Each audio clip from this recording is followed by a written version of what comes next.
चितळे बंधू। एक महत्त्वाची बातमी आहे। परळीतील व्यापारी महादेव मुंडेंची 2 वर्षांपूर्वी हत्या झालेली होती। या प्रकरणी वाल्मिक कराडच्या टोळीतील काही जणांना ताब्यात घेण्यात आलं होतं।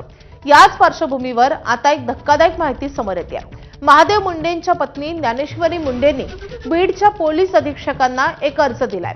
वाल्मिक कराडची मुलं सुशील कराड आणि गणेश कराड यांच्यापासून आमच्या जीवाला धोका असून सुरक्षा देण्यात यावी अशी मागणी या अर्जाद्वारे करण्यात आली आहे। तसंच या प्रकरणामध्ये काही संशयित ताब्यात असताना आरोपींच्या टोळीतील काही लोकांनी कुटुंबियांना दमदाटी केल्याचा आरोपही ज्ञानेश्वरी मुंडे यांनी केला आहे।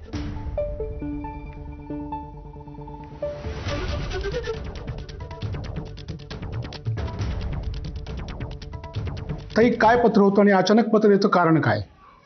म्हणजे आम्ही काल SP सरांना पत्र दिलं आणि परवाच्या दिवशी तर आपण पोलीस स्टेशनला आणि अंबाजोगाईला दोन्ही ठिकाणी पत्र देण्यात म्हणजे 2-3 ठिकाणी पत्र देण्यात आले। का म्हणून की म्हणजे आम्ही ह्यांच्या आता संशयित आरोपी जे आहेत, संशयित आरोपी आमच्या जबाबात जे आरोपीचे नाव गेलेले आहेत त्यांच्यापासून आमच्या परिवाराला कधी बी धोका होऊ शकतो। नेमकं काही घटना झाली होती का त्या अनुषंगाने तुम्ही हे पत्र दिलेलं आहे? म्हणजे घटना नाही, आम्हाला संशय आला होता कारण गोट्या गित्ते हा आमचा संशयित आरोपी हा बाहेरच आहे, त्याला अजून पोलिसांनी पकडलं गेलेलं नाही आहे। माझे मुलं ट्युशन नेते वेळेस माझ्या मुलांना अडवण्यात आलं आणि वाचाळ शिवीगाळ करून माझ्या मुलांना म्हणजे ते तिथून निष्ठून येत असताना त्यानं पाठीमागून कंगन फेकून हाणलं। म्हणजे गुंडा टाईपचं पोरगं होतं असं सांगण्यात आलं, म्हणून आम्ही तात्काळ पोलीस स्टेशनला जाऊन त्याच्यावर गुन्हा दाखल केला। आणि या आम्हाला अगोदरच संशय असा झाला होता की आम्हाला परिवाराशी धोका होऊ शकतो आणि त्याच्या असं म्हणजे इंस्टाला पूर्ण वाल्मिक कराडचे असे हे होते, व्हिडिओ होते, म्हणून आम्हाला अजून त्यांच्याकडे संशयाची आमची दोरी गेली।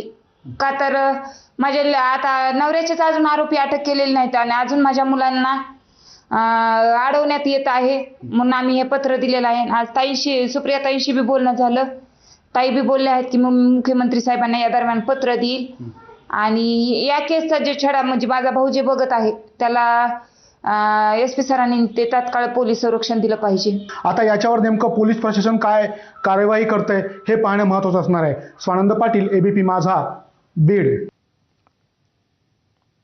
खासदार सुप्रिया सुळेंनी सोशल मीडिया पोस्ट करत ज्ञानेश्वरी मुंडेंना पुरेसे संरक्षण देण्याची मागणी केलेली आहे।